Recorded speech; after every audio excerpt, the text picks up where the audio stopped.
Praise the lord. Good morning అండి. అందరూ బాగున్నారా? ఈరోజు ప్రార్థన చేశారండి, దేవుని వాక్యాన్ని చదివారా? మీ పిల్లలు కూడా ప్రార్థన చేశారు లేదా విచారించండి. రండి కలిసి ఈ యొక్క వాగ్దానం విన్న వెంటనే ఇతరులకు షేర్ చేయండి. రండి కలిసి దేవుని వాగ్దానం చూద్దాం. జకరియా 7వ అధ్యాయం 10వ వచనము. విధవరాండ్లను, తండ్రి లేని వారిని, పరదేశులను, దరిద్రులను బాధ పెట్టుకుడి. మీ హృదయంలో ఎవరికి కీడు చేయకూడదు. ప్రియులరా, ఎవరిని మనం బాధ పెట్టకూడదు. ఎందుకంటే విధవరాల విషయంలో జాగ్రత్తగా ఉండాలి. ఎందుకంటే వారికి న్యాయం చేస్తాడు దేవుడు. ఎవరో ఒకవేళ మీ బంధువులు, మీ స్నేహితులు ఎవరైనా విధవరాలు ఉన్నట్లయితే వారిని కఠినంగా మాట్లాడకండి, కఠినంగా దూషించకండి.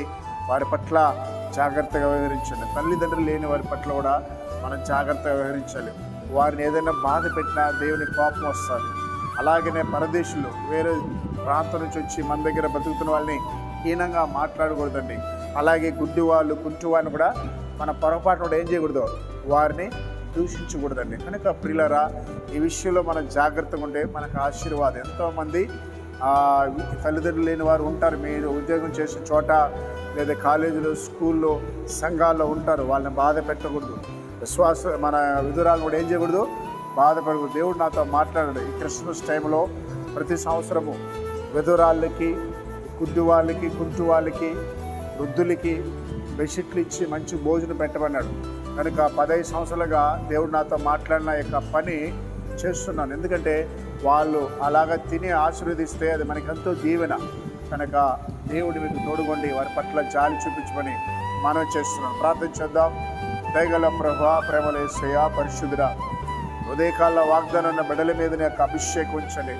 ఎంతోమంది అనారోగ్యంతో ఉన్నారు నా ప్రభా, హాస్పిటల్ ఐసీయూలో ఉన్నారు. వారి మీద నీ కనికరాన్ని ఉంచు నా ప్రభా. అయా, నీ గాయపడిన చేతులతో వారిని స్వస్థపరచిన తండ్రి. ప్రత్యేకించి విడిపోయిన భార్య భర్తని జతపరిచిన తండ్రి. అయా, త్రాగుడికి నైనా, ఆన్స్కి, సిగరెట్కి, డ్రగ్స్కి బానిసైన బిడ్డల్ని ప్రభా ముట్టి బాగు చేయమని ప్రార్థిస్తున్నాం. ముఖ్యంగా యేసయ్యా, ఉదయకాలన ప్రభా, ఎవరైతే మానసికమైన బాధలను వారికి సమాధానం దయచేయాలయ్యా ప్రభా. ఇదిగో తండ్రి, ఆర్థిక ఇబ్బందులను వారికి సహాయం చేయమని యేసు నామములో ప్రార్థిస్తున్నాం తండ్రి. ఆమేన్.